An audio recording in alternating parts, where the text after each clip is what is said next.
नमस्कार प्रिय विद्यार्थियों, विद्या भारती द्वारा संचालित इस ऑनलाइन कक्षा में आप सबका स्वागत है। हम एक ऐसा टॉपिक पढ़ रहे थे जो कक्षा 10, 11 और 12 इन सबके सिलेबस में उसको सम्मिलित किया गया है, जिसका नाम था पाचन तंत्र।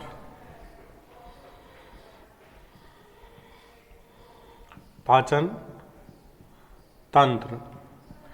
और इस पाचन तंत्र के हमने दो बिंदु है उनका अध्ययन कर लिया था, जिसके अंदर मुख और मुख गुहा और उसके अंदर आने वाले विभिन्न प्रकार के जो भाग थे, जिसके अंदर हमारी जीवा है, दांत है, लार ग्रंथियां हैं आदि के बारे में अध्ययन किया था।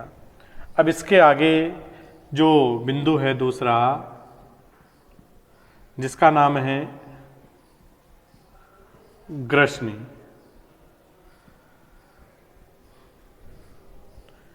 ग्रसनी है ये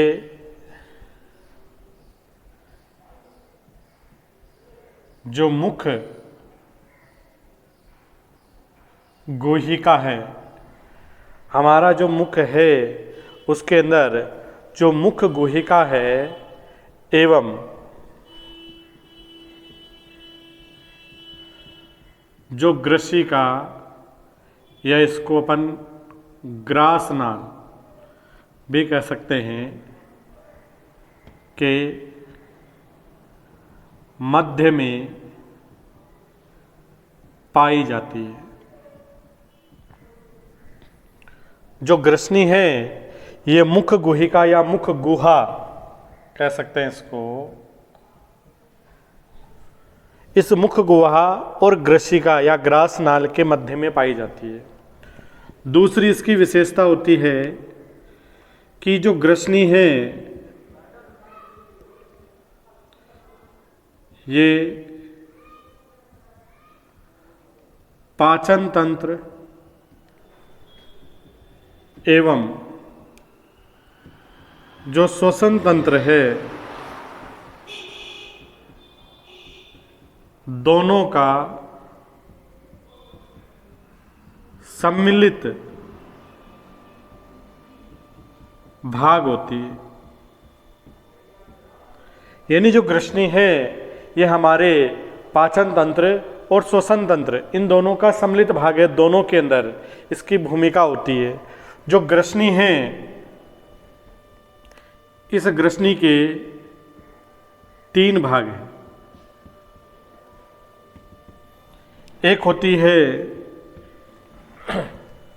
जो हमारे नाक की ओर होती है, जिसको कहते हैं नासा ग्रसनी। दूसरी हमारे मुख गुहा के पास होती है, जिसको कहते हैं मुख ग्रसनी। और तीसरी हमारे कंठ की ओर, जिसको अधो यानी नीचे की ओर या कंठ ग्रसनी।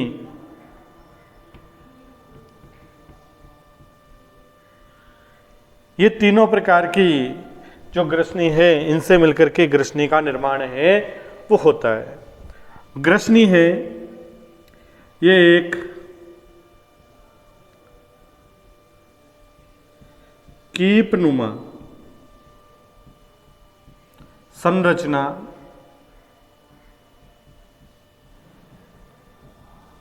जो ग्रसनी है उसकी जो संरचना होती है, जैसे कुंपी होती है तेल डालने वाली, उस कुंपी के समान इसकी जो संरचना है वो पाई जाती है। इसकी जो भित्ति या दीवार है वो ऐच्छिक पेशियों से निर्मित होती है। ऐच्छिक पेशियों से निर्मित होती है। यानी इसकी जो भित्ति या दीवार पाई जाती है वो ऐच्छिक पेशियों से निर्मित होती है तथा इसके अंदर एक यूस्टेकी नलिकाओं के छिद्र पाए जाते हैं। यूस्टेकी नलिकाओं के छिद्र जो इसके पश्चिम भाग में स्थित होते हैं, जहां पर ये किसके द्वारा जुड़ती है, ग्रसिका या ग्रास नाल से जुड़ती है। वहां पर दो प्रकार के छिद्र है। पश्चिम भाग में छिद्र पाए जाते हैं दो प्रकार के, जिसके अंदर पहला आता है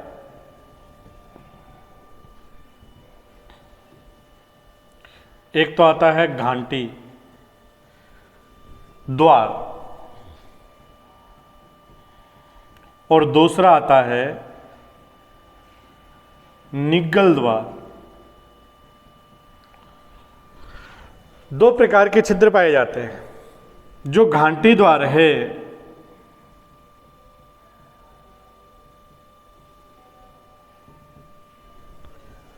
ये छिद्र घाटी द्वार है, ये भोजन जो नलिका, जो भोजन नलिका है उसको श्वसन नलिका से पृथक करता है। यानी जो भोजन नलिका है उसको श्वसन नलिका से इस घाटी द्वार के द्वारा है वो कहाँ खुलता है, कंठ में, और जो आगे जाकर के किस में खुलेगा, श्वसन या श्वास नलिका में खुलता है। और इस जो घाटी द्वार है, छिद्र है, इसके ऊपर क्या पाया जाता है, एक उपास्थि से मिलकर बनी पाल नुमा संरचना होती है, जिसे घाटी ढक्कन या एपिग्लोटिस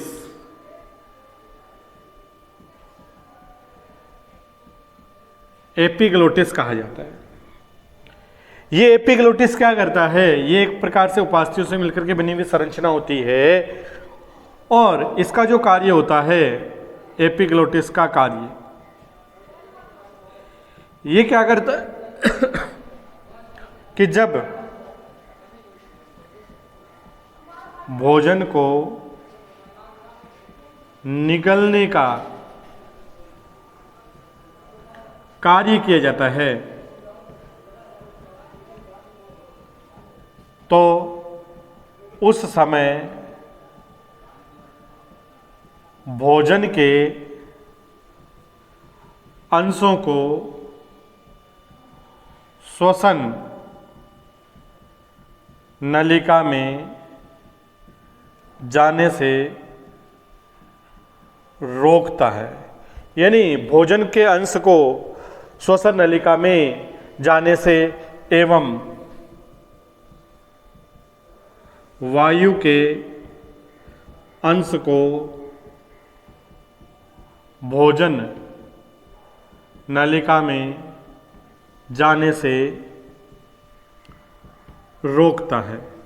यानी इन भोजन के अंश को श्वसन नलिका में नहीं जाने देता है और जो श्वसन वायु है उस वायु को भोजन नलिका में जाने से रोकने का कार्य है वो इस एपिग्लोटिस की सहायता से, घाटी ढक्कन की सहायता से किया जाता है। दूसरा इसके अंदर आता है निगल द्वार। जो निगल द्वार है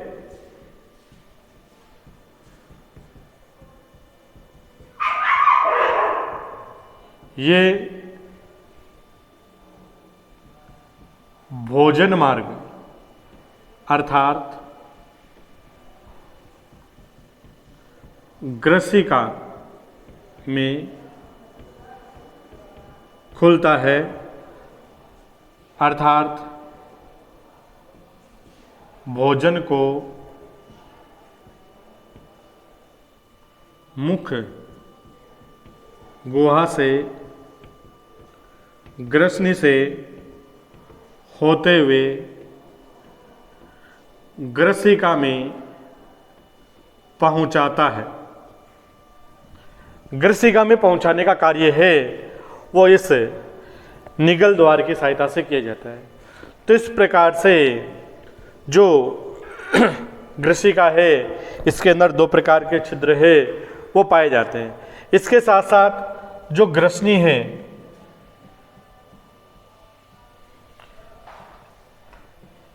इसमें किसी भी प्रकार की कोई पाचक ग्रंथि नहीं पाई जाती,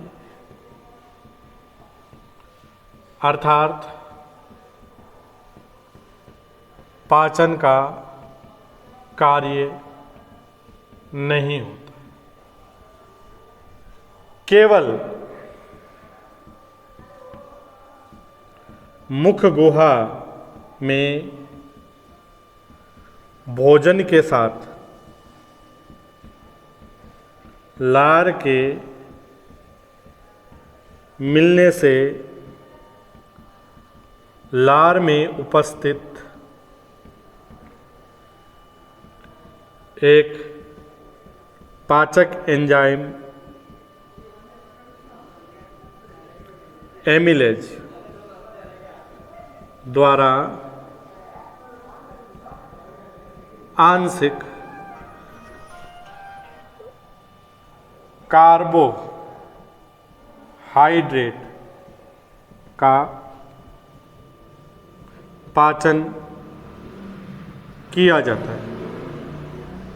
केवल जो मुख गुहा में जो लार ग्रंथि है उसके द्वारा जो लार मिल रही है, जिसके अंदर मुख गुहा में कुछ कार्बोहाइड्रेट का पाचन होता है, इसके साथ साथ जो हमारी ग्रसनी है जिसमें कोई भी प्रकार की पाचक ग्रंथि नहीं पाई जाती है, अर्थात पाचक की जो ग्रंथि नहीं होगी तो किसी भी प्रकार के पाचक एंजाइम का स्त्रवण नहीं होगा, और स्त्रवण नहीं होगा तो उसके द्वारा कोई पाचन की क्रिया नहीं होगी। लेकिन मुख गुहा में लार की उपस्थिति होने के कारण वो लार उस भोजन के साथ में मिल जाती है, और उसके मिलने के कारण क्या होता है, जो कार्बोहाइड्रेट है उस कार्बोहाइड्रेट के द्वारा किसी भी प्रकार का जो पाचन का कार्य है वो पाचन का कार्य है उस एमिलेज उसके साथ में जो मिला हुआ है वही उसके आंशिक पाचन का कार्य है वो करता है। अब यहाँ से जो भोजन है वो कहाँ जाएगा, इसके आगे जो तीसरा भाग आता है ग्रसिका, उस ग्रसिका के अंदर भोजन है वो जाता है। तो आगे का जो तीसरा भाग है इसके अंदर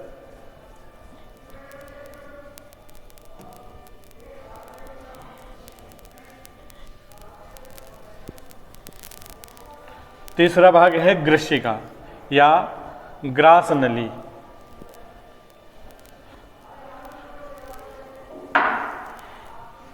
तीसरा भाग आता है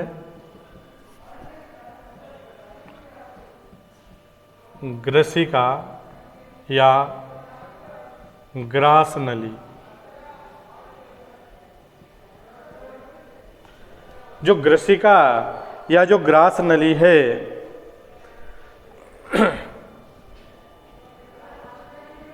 इसकी जो लंबाई है वो लगभग 25 सेंटीमीटर की होती है। दूसरी विशेषता इसकी आती है कि ये ग्रसनी एवं आमाशय के मध्य में पाया जाने वाला आहार नाल की एक सीधी नलिकाकार संरचना नलिकाकार संरचना होती है।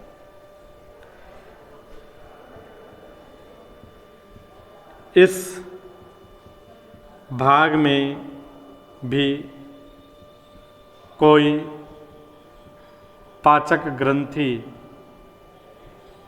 नहीं पाई जाती।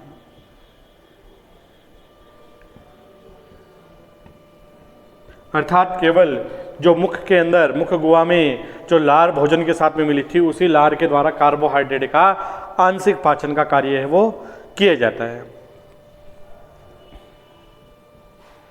ये ग्रीवा से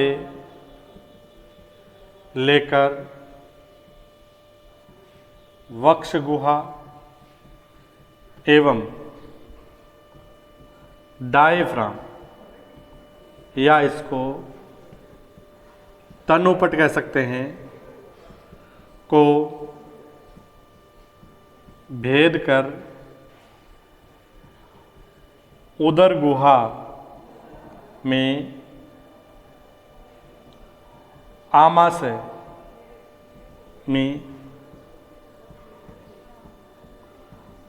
में खुलती और ये भोजन को क्रमांकुंचन क्रिया द्वारा आमाशय तक पहुंचाने का कार्य करती है। यानी इसके द्वारा, क्रमांकुंचन की क्रिया के द्वारा जो भोजन है उसको आमाशय तक पहुंचाने का कार्य किया जाता है। केवल परिवहन का कार्य किया जाता है। ग्रसनी और जो ग्रसिका है, ये दोनों ही ऐसे पार्ट है जिसमें किसी भी प्रकार का कोई पाचक एंजाइम है वो नहीं पाया जाता है। केवल उस भोजन के अंदर जो लार मिली हुई होने के कारण उस लार के जो टाइलिन या एमाइलेज जो एंजाइम है, उस एंजाइम के द्वारा केवल कार्बोहाइड्रेट का आंशिक पाचन होता रहता है और किसी भी प्रकार की कोई पाचन की क्रिया है वो इस भाग में नहीं होती है, क्योंकि इसके अंदर किसी भी प्रकार की कोई पाचक ग्रंथि नहीं पाई जाती। इसके आंतरिक स्तर पर श्लेष्मा है, उसका आवरण चढ़ा रहता है, जिसके कारण इसका जो आंतरिक भाग होता है वो अत्यधिक नम और मुलायम बना रहता है, जिसके कारण भोजन है वो इसमें आसानी से फिसल करके और कहाँ पर पहुँच जाता है, आमाशय तक पहुँचाने का कार्य है वो किया जाता है। अब जो ग्रसिका है, इस ग्रसिका से लेकर के और जो बड़ी आंत का एक भाग है जिसका नाम है मलाशय, वहाँ तक सभी जो भाग होते हैं उनकी जो ओत की संरचना होती है वो लगभग 4 स्तरों से मिलकर के बनी हुई होती है। यानी उन सब के अंदर कितने पाए जाते हैं, जो ग्रसिका से लेकर के बड़ी आंत का भाग है मलाशय, वहाँ तक सब प्रकार के जो भागों की आहार नाल के जितने भी प्रकार के भाग हैं वो सब 4 प्रकार के स्तरों से मिलकर के बने हुए होते हैं। इन सब के अंदर जो ग्रसिका है से मलाशय तक सभी जो भाग है वो 4 स्तरों से मिलकर बने होते हैं, जिसमें पहला स्तर आता है जिसका नाम है सीरोसा। दूसरा आता है इसके अंदर बाह्य पेशी स्तर। तीसरा इसके अंदर आता है अधः सलेस्मिका और जो चौथा स्तर आता है सलेस्मिका। सब म्यूकोसा और म्यूकोसा भी कहते हैं इनको। इसके अंदर जो सबसे पहला स्तर है सीरोसा,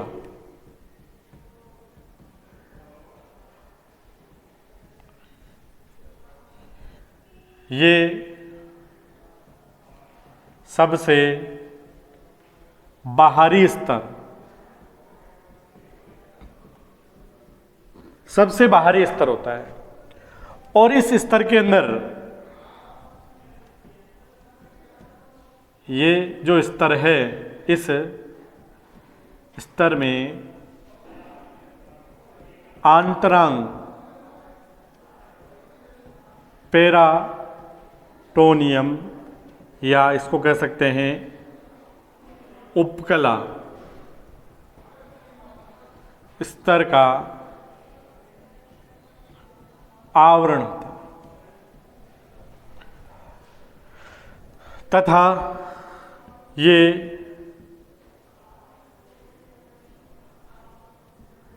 प्रत्यास्थ एवं तंतु में संयोजी ऊतक से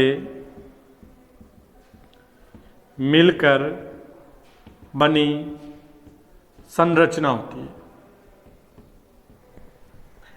यानी जो सिरोसा है वो सबसे बाहरी स्तर होता है, जिसके अंदर आंतरांग पेरिटोनियम या उपकला स्तर का आवरण है या स्तर है वो पाया जाता है।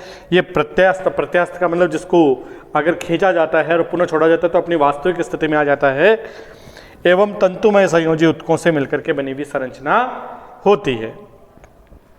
दूसरा इसके अंदर आता है बाह्य पेशी स्तर। बाह्य पेशी स्तर, जो बाह्य पेशी स्तर है इसमें 3 प्रकार की पेशियां पाई जाती है। इसके अंदर 3 प्रकार की पेशियां हैं वो पाई जाती है, जिसके अंदर पहली आती है जो सबसे बाहरी होती है, जिसको कहते हैं अनुदैर्ध्य पेशी स्तर। दूसरा आता है वर्तुल पेशी स्तर, और तीसरा आता है इसके अंदर तिर्यक पेशी स्तर। भाई इस प्रकार से ग्रसिका का भाग है जो आगे जाकर के और आमाशय से जुड़ती है, तो इसकी जो लंबाई है वो लगभग 25 सेंटीमीटर होती है, और इसके लगभग 1/1/3 3 भाग होते हैं, जिसमें सबसे बाहरी जो भाग होता है, ऊपर का भाग होता है जो अनुदैर्ध्य पेशी स्तर, जो कि एक प्रकार से रेखित पेशियों से मिलकर के बने हुए होती है। जो वर्तुल है पेशी, यह अरेखित पेशियों से मिलकर के बना होता है, और जो तिर्यक स्तर होता है जो रेखित व अरेखित दोनों प्रकार की पेशियों से मिलकर के बनी हुई संरचना है वो पाई जाती है। तो इसमें सबसे बाहर की ओर जो पेशी स्तर पाया जाता है वो अनुदैर्ध्य पेशी स्तर होता है। बीच के अंदर जो पाया जाता है, मध्य में जो वर्तुल पेशी स्तर पाया जाता है, और सबसे नीचे की ओर होता है वो तिर्यक पेशी स्तर है वो पाया जाता है। तो इस प्रकार से इसमें बाह्य पेशी स्तर होता है, और इन पेशियों की सहायता से ही इसके अंदर जो क्रमांकुंचन की क्रिया होती है, भोजन को आमाशय तक पहुंचाने की क्रिया है, वो इन्हीं पेशियों की सहायता से की जाती है। इसके आगे जो तीसरा स्तर इसके अंदर आता है, जिसका नाम है अधश्लेष्मिका, या इसको सब म्यूकोसा भी कहते हैं। जो अधश्लेष्मिक स्तर होता है ये भी एक प्रकार का संयोजी ऊतक से मिलकर बनी संरचना होती है, जो इसके अंदर भीतर की ओर स्थित तीसरा स्तर होता है। तीसरा स्तर है, इसके अंदर रुधिर लसिका वाहिनियाँ, रुधिर एवं लसिका वाहिनी, केलोजन तंतु, लचीले तंतु आदि इस भाग के अंदर पाए जाते हैं, जिनके द्वारा रुधिर या लसिका वाहिनी होती है, जो विभिन्न प्रकार के पोषक पदार्थों का विभिन्न प्रकार की कोशिकाओं तक परिसंचरण करने का कार्य है वो इनके द्वारा किया जाएगा। इसके बाद में जो सबसे भीतर का जो अंतिम और चौथा स्तर इसके अंदर आता है सलेस्मिका, या इसको म्यूकोसा भी कहते हैं। ये जो स्तर है ये इसका सबसे भीतरी स्तर और चौथा स्तर होता है। इस भाग के अंदर जो अधर सलेस्मी का भाग होता है इसमें भी सलेस्मा ग्रंथियां पाई जाती है और इसके अंदर सलेस्मा पेशियां,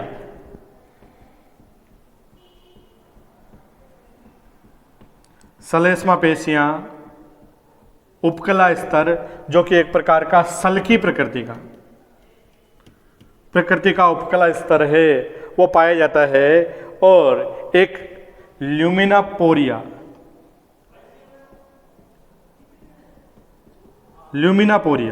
ये क्या होता है कि जैसे कि भाई एक इसके काट का निरूपण किया जाता है तो जो सबसे बाहर की ओर होता है इस भाग को तो कहते हैं सीरोसा। इसके भीतर का जो स्तर होता है उसको कहा जाता है बाह्य पेशी स्तर। इसके भीतर की ओर जिसके अंदर विभिन्न प्रकार की रुधिर वाहिनियाँ, लसिका वाहिनियाँ, विभिन्न प्रकार के लचीले तंतु, सलेस्मा ग्रंथियाँ आदि पाई जाती है, इस भाग को कहते हैं अधः सलेस्मिका। और इसके अंदर जो सबसे भीतर का चौथा स्तर पाया जाता है जिसको क्या कहते हैं सलेस्मिका कहा जाता है। और इसका जो आंतरिक जो खाली भाग होता है जिसको कहते हैं ल्यूमिना पोरिया।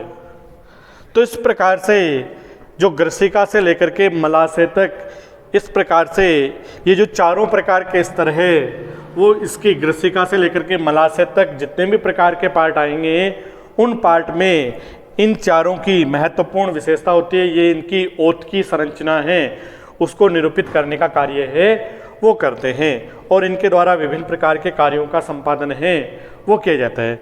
अब इसके बाद में यहाँ से भोजन कहाँ जाएगा, आमाशय में जाएगा और उसकी जो अध्ययन की प्रक्रिया है वो इसके आगे वाली कक्षा में अपन इसको कंटिन्यू करने वाले हैं। इसी के साथ धन्यवाद।